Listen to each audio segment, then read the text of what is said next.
Hi, let's look at GraphQL features.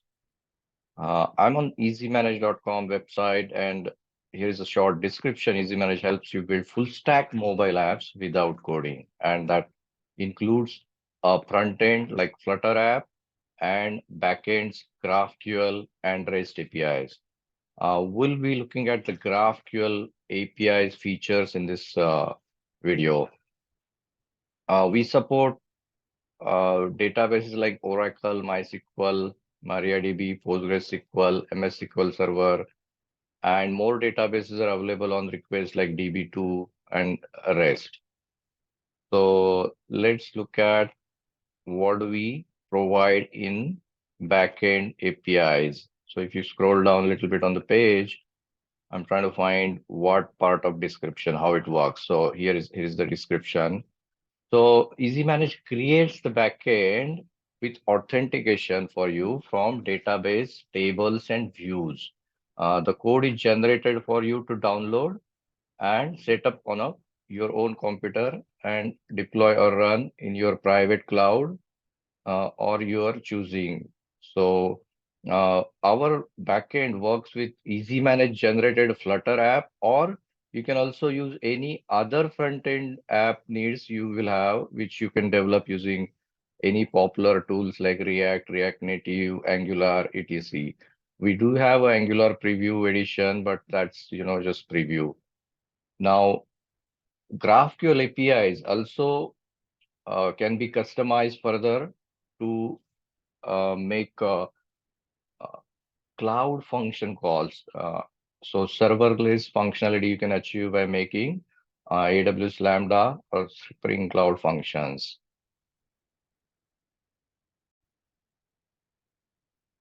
So let's briefly look at our major key features. As you know, GraphQL is very popular nowadays, and it provides you ability to fetch the only data you need, so it avoids overfetching. And we do generate all the GraphQL functionality like query, mutations, subscriptions. Then there is additional features like flexible SQL-like querying via GraphQL you can achieve by giving a SQL-like clause, search by, let's say, product ID greater than 5 and something, something. So any conditions, you can do multiple conditions. And also sorting you can provide via API call. So this is like giving the database SQL-like ability in the hands of developers of APIs, and front end also team can easily put in the conditions and derive a lot of value from it. Then you can also build data mesh, which is like data federation or data mesh, where you want to access data from multiple databases, in different cloud servers, and bundle them in a single API call.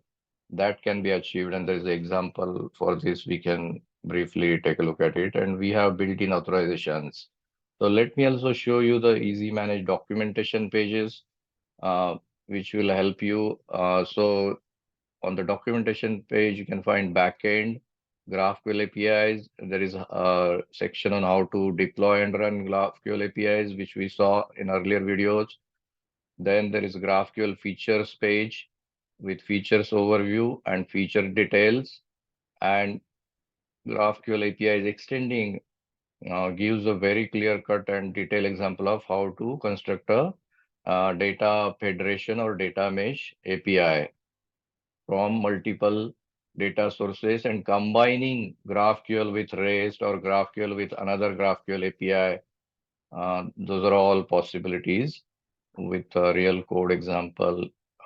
It is, available on this page.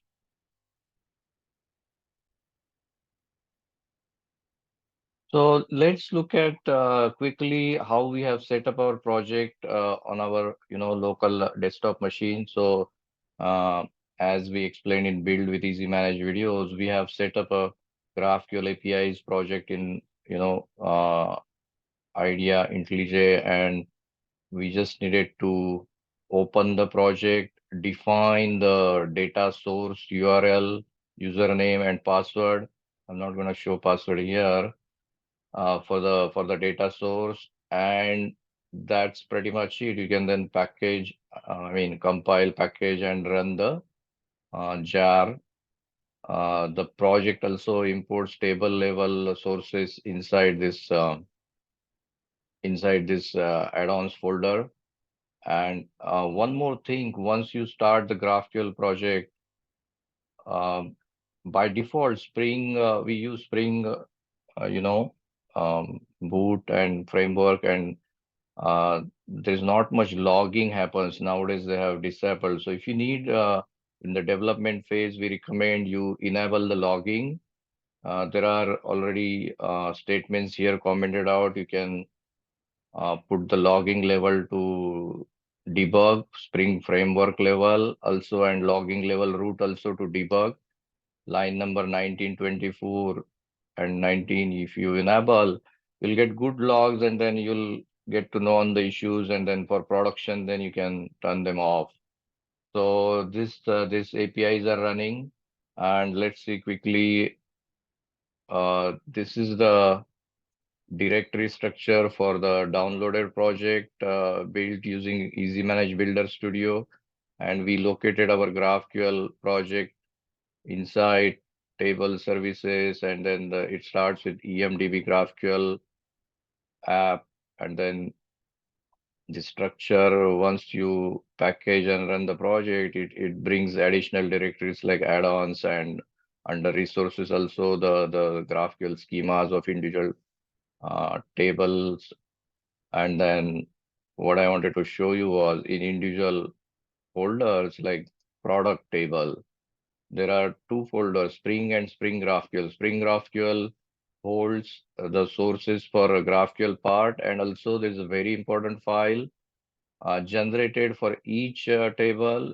EasyManage takes care of a lot of boilerplate, and this file shows you how to make the GraphQL calls, or it gives you all the structure to make the GraphQL calls available, so which gets you started very fast. You don't have to even type and all that. Of course, we have opened the GraphQL interface, and always view docs and refresh your schema, because from earlier run it may not populate everything all together. And then if you can look at query, mutation, or subscription, what are available, it will show you all the queries, mutations, and subscriptions available.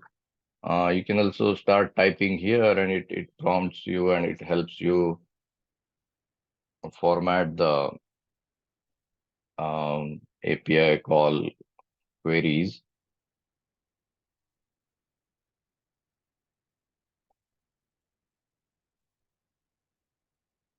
So let's just select product ID, product name, run. So we are just fetching a view all, select all record kind of a query here, and maybe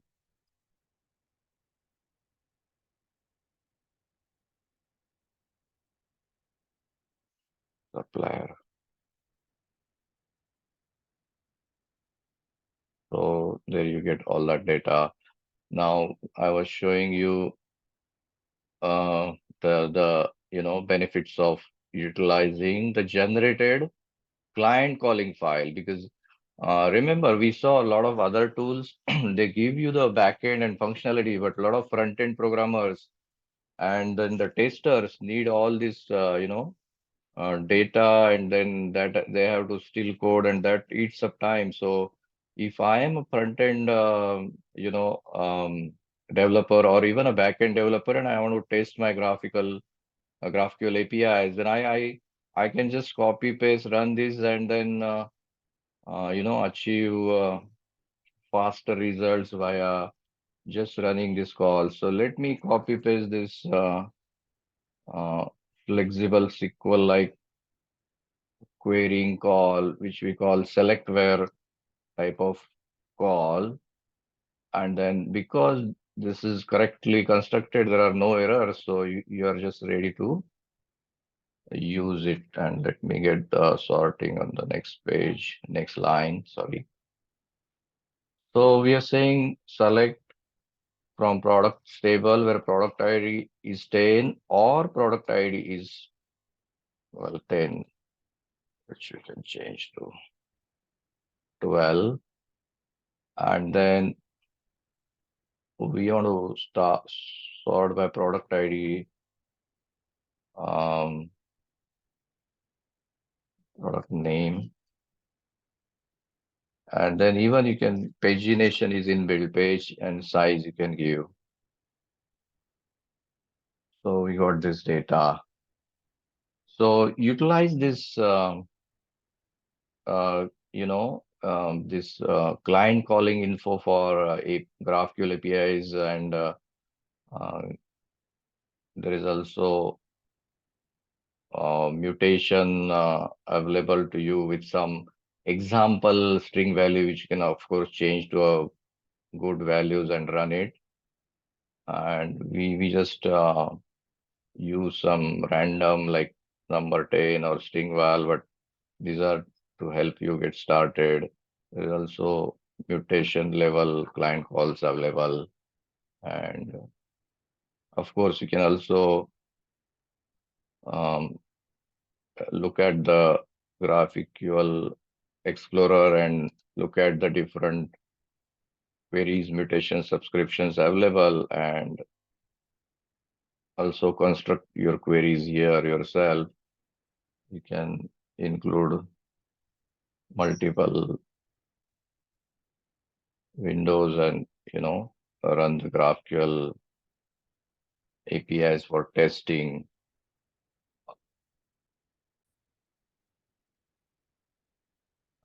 Also, you can directly run your front end. I have my um, Flutter app running on my local desktop, and I can because EasyManage front end app comes, wired with the APIs, and we do take care of boilerplate for GraphQL or REST. So you would have this app uh, wired to either GraphQL or REST just via changing a flag. And let me show you the same GraphQL features you can test from front end too. So let's look at product. There is a list view which is fetching like a paginated view with view all it's doing. And then let's look at, let's expand this product screens, and list card is also doing paginated view all. Let me show you as we are talking the real GraphQL code and call so that you get a good idea. So here is the time to just quickly understand our structure where we have for product, we are looking at product table, and we have product model, repository, and then the predicates and predicate builder. They are used for flexible SQL like querying. And then under this Spring GraphQL folder, we have the controller. If you open the controller, let me close this application properties file. So if you open the controller, we have this view all method as I was explaining, and that is used, and then view all page, which allows you access all records with page, page number and the size of the page. Then we have select where query, and that's what filter utilizes it. So let's see the filter. So basically, it's a flexible querying like we saw here. Here you can construct and add the conditions in this string. But for front end, we have provided a flexible query filter building tool, or a kind of a screen wizard, whatever you want to call, which will uh, get up to the 5 lines and you can enable them. First line is enabled, first condition, but the rest are not enabled. You can enable and utilize them. So let's look at it by using the screen so that we understand better. So let's select product number greater than and some value. If I click search, it's gonna, warn me that you must give the value. But if you select is null, is not null, it's not going to warn you. So let's select product values, product ID is greater than 5. So we get our result. Then we go back. So we are seeing this select where query, a GraphQL, and where we are passing the search by, sort by arguments and page number and the size of the page. And this is generated for you. So for each table, so we take care of very complex functionality for developers and even freshers and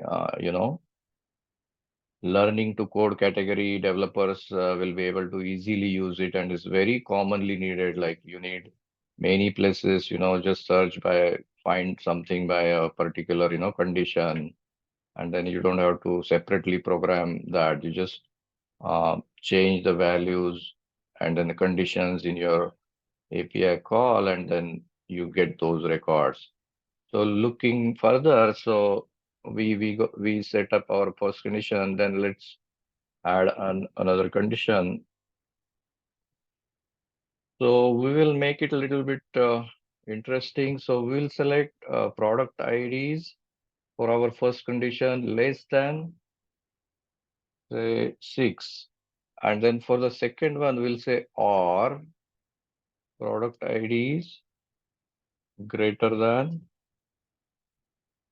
let's say 20. So we want the first 5 and then the last records after product ID 20. So we got them here. And now let's try different sorting. So you can go on constructing the query as you like further. Um, and then, you know, oh, I came out. So we were doing greater than, less than 5.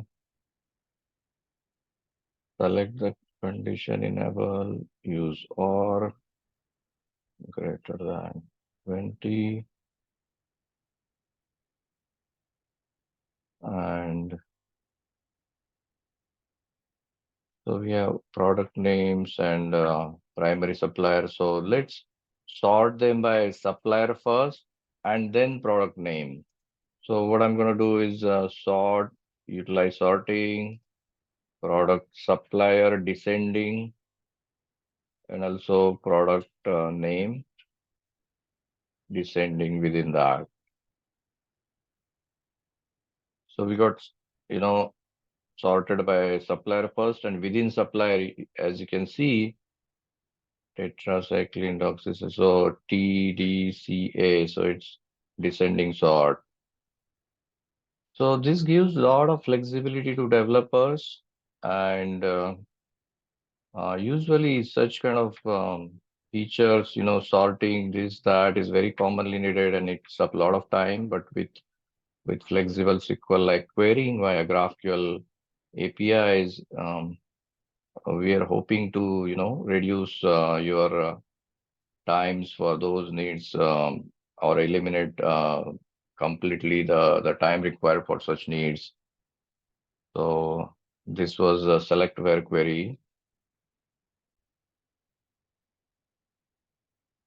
So after the select where query, we can look at the further GraphQL features, and then we have data mesh feature, which we'll look at a little later with the example from our documentation page. Right now, also we gave a we are giving a template. If you have a custom find by column need, you can just enable this code and use your custom, you add it to the repository and use it. Um, the custom method which you can, utilize for any one column you need. Then we have query, kind of a query call. So where we supply the product ID and then it fetches that record for you. That is used in when you go to edit or view record. So we just viewing one record and that utilizes the query call of GraphQL to fetch the data, which is again here also they're all listed like this is for customer, but we can scroll down to our product table. So product view all page, select where, then query. That's what we are looking at. So that's our query GraphQL query by key kind of a call. And then we have mutations. So we have all the CUD like in CRUD you have create, read, update, delete. So read we already saw. So now we're looking at CUD, create, update, delete. So we have a create mutation like inserting data into the database tables. You can also use the feature to low code customize and update or create insert into multiple tables when we use views. You can see some examples in our low code customize series. So you can achieve a lot of development fast by inserting to two tables also. Here is the default inserting into the product table mutation. And let me again go back to my client calling method just to so that you get a good idea. So we looked at the view all page, select where, query, and then um, subscription also we'll look at later, but then mutation. So we are looking at create, update. There is a sample call also available here, and delete mutation. And that's what we are looking at here. So I won't run the examples for this. These are pretty self-explanatory and usable. You can run them via GraphQL browser. So they are under mutation.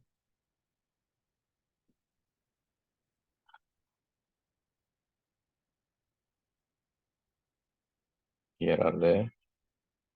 Or you can just run them via front end, like delete mutation will be invoked when you press something to delete and confirm. I'm going to cancel this. And when you insert a new record, then it will be create mutation utilized, and then edit record when you save, that is update mutation getting utilized. And looking at our Spring GraphQL uh, project, also for select where kind of queries we are printing here what was the selections, the conditions, and sort by, because many times the developer can make small mistake, and if they are calling directly via other means, and then you can see here. And again, as I said, the logging is very minimal by default, so you need to enable logging in application.properties file to see if there are problems and you're not able to solve. Just enable the logging, then you'll get some idea. So okay, then coming back to our controller or the service features. So that those were the mutations. And let's see.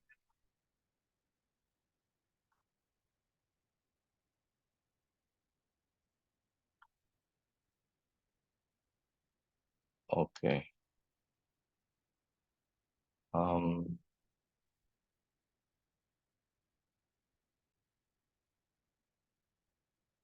so after the um,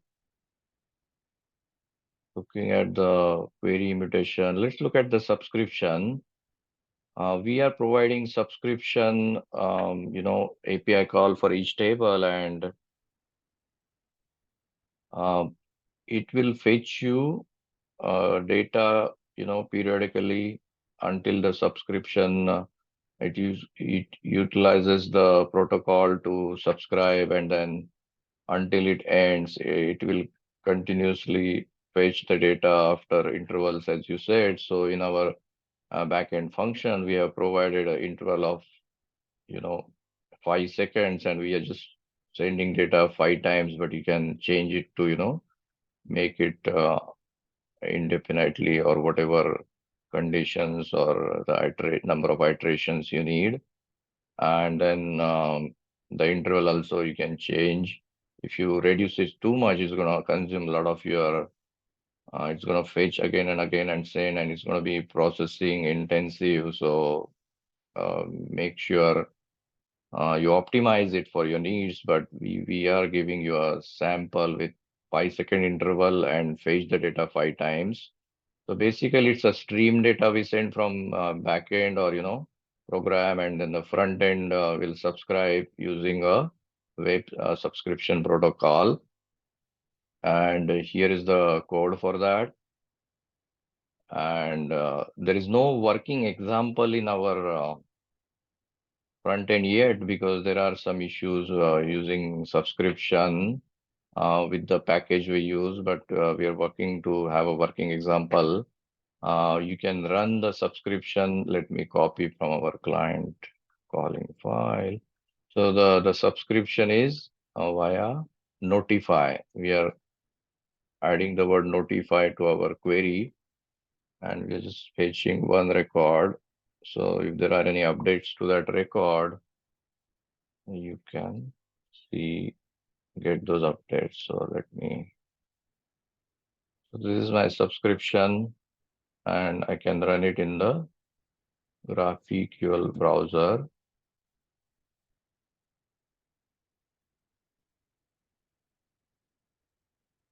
So every 5 seconds is gonna get you updated data from the database, and then the client will also benefit from updated data. So that was, let me stop it. That was subscription. Um, let's see now. Let's look at the data mesh, how to build via explainer page. So I'm back to EasyManage documentation. If you can navigate to backend, GraphQL APIs and features, there is a GraphQL APIs extending page. That's where we have highlighted how you can construct a data mesh.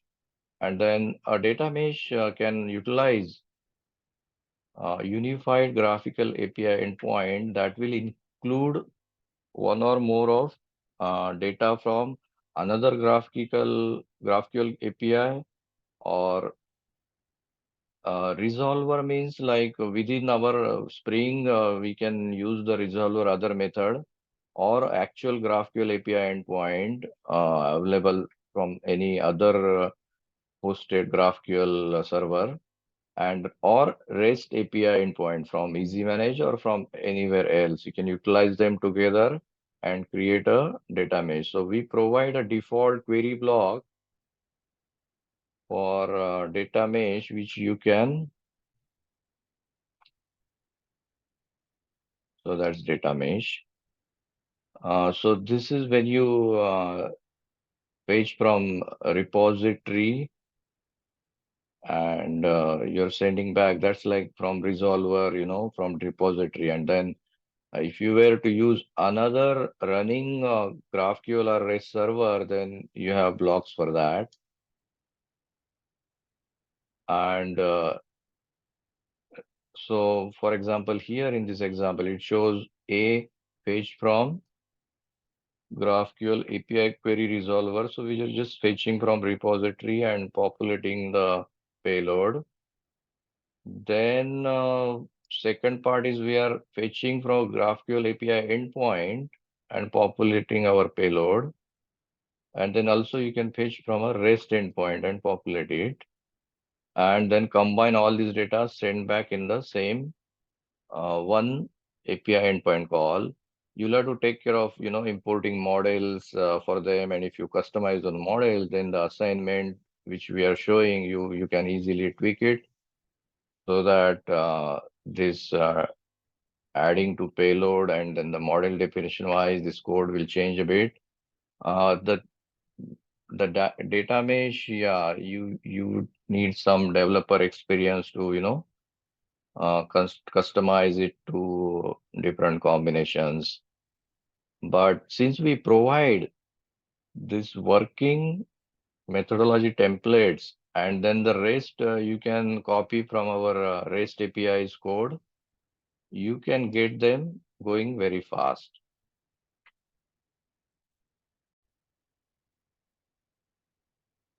So after looking at data mesh, let's look at some of the common features and authorization and authentication. What we do is provide you a Spring basic security file, which you can, with a clear-cut instruction on how to enable it, just by, you know, tweaking few things, just 1 or 2 minutes. You can uncomment the security dependency in the pom.xml and rename this file as Java. Then the security is enabled. This utilizes in-memory authentication, basic HTTP basic auth.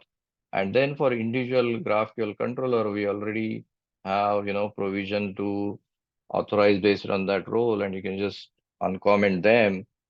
Once you uncomment and recompile and run this project, the security will be enabled.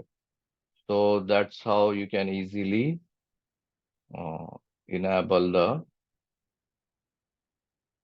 security, I mean, authentication and authorization for your GraphQL calls.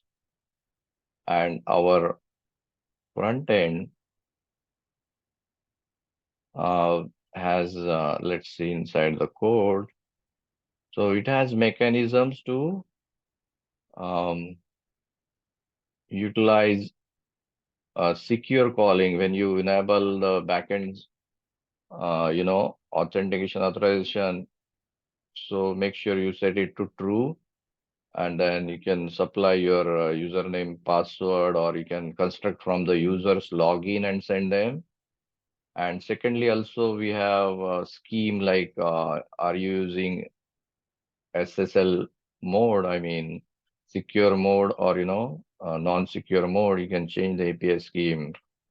Uh, just by changing one line, then it takes care of it, because there are changes if you have a secure mode versus non-secure. The calling of APIs changes, but we take care of that in the front end code. So our front end has ability to work with a non-secure or secure APIs by just changing few lines. So that was, explanation on the authentication and authorization, which is provided, um, and few lines and few changes to code can get that implemented. So other than that, I must point you to our GitHub